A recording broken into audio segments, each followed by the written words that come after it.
three women, Naomi, who is the older woman, and Ruth, who was her daughter-in-law, and Orpah, who was her other daughter-in-law. Three women whose commonality was pain. There's something about going through death and loss and pain and misfortune and adversity. There's something about going through things that don't seem fair to you, that once you go through them, you need to make sense of the madness in your life. Since you can't change what happened and you can't alter what you've been through, at least you need to be able to think that there's some greater good that's going to come out of it. It's what they call bringing closure. I need to know, if I'm going to continue to worship God, I need to know that some demon didn't get loose in my life and wreck my life. I need to know that all hell has not broken loose in my life, that Satan hasn't snatched the steering wheel from God and is driving my life to hell. I need to know that God is not through working it out, and that sooner or later he's going to do something in my life that makes sense. I need to know that nothing just happens. There's a reason why it happened at this age. There's a reason why it happened at this level in life. It's not a mistake. It's not an accident. God didn't fall asleep on the job and the devil came in and wrecked the car. No, God never sleeps and he never slumbers. He's in complete control and he knows where you are. Understand that and tell yourself nothing just happens.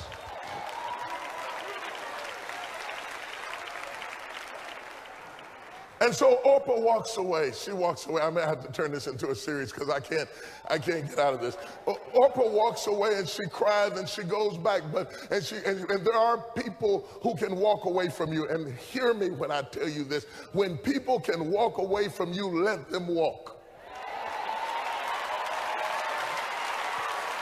I don't want you to try to talk another person into staying with you, loving you, calling you, caring about you, coming to see you, staying attached to you. I mean, hang up the phone. When people can walk away from you, let them walk, because your destiny is not tied to the person who left. You don't hear me? You don't want me this morning. You better leave me alone. You better run out of here.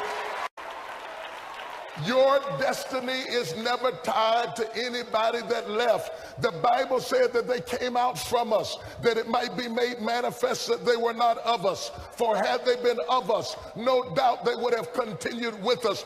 People leave you because they're not joined to you. And if they're not joined to you, you get super glue and you can't make them stay. Let them go.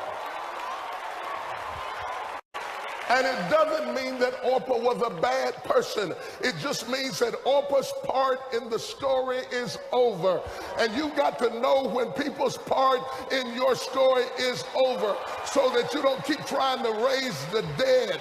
You got to know when it's dead. David, when your boy is dead, wash your face and have another baby. You got to know when it's over. Let me tell you something. I got the gift of goodbye. I mean, I got the gift of goodbye. It's a tenth spiritual gift. I believe in goodbye. It's not that I'm hateful. It's that I'm faithful. And I know whatever God needs for me to have, he'll give it to me. And if it takes too much sweat, I don't need it. Stop begging people to stay. Let them go. There's a reason that I'm in this place. I'm so sick of talking to people who think that everything just happened. I guess I'll go to church. I guess I'll get saved. God has been behind the curtain like a puppet master, pulling strings in your life. It's not that you're smart. It's not that you're great. It's not that you're holy. It's not that you're perfect. It's not that you're good. But God winded you up, pointed you in the right direction, released you into your destiny, and you are here and you can't get away. Slap somebody and tell them nothing just happens. Your mistakes were in his will. Your trouble was in his will. Your pain was in his will. I don't care what you went through. Think about the most damnable thing that ever happened and shout nothing.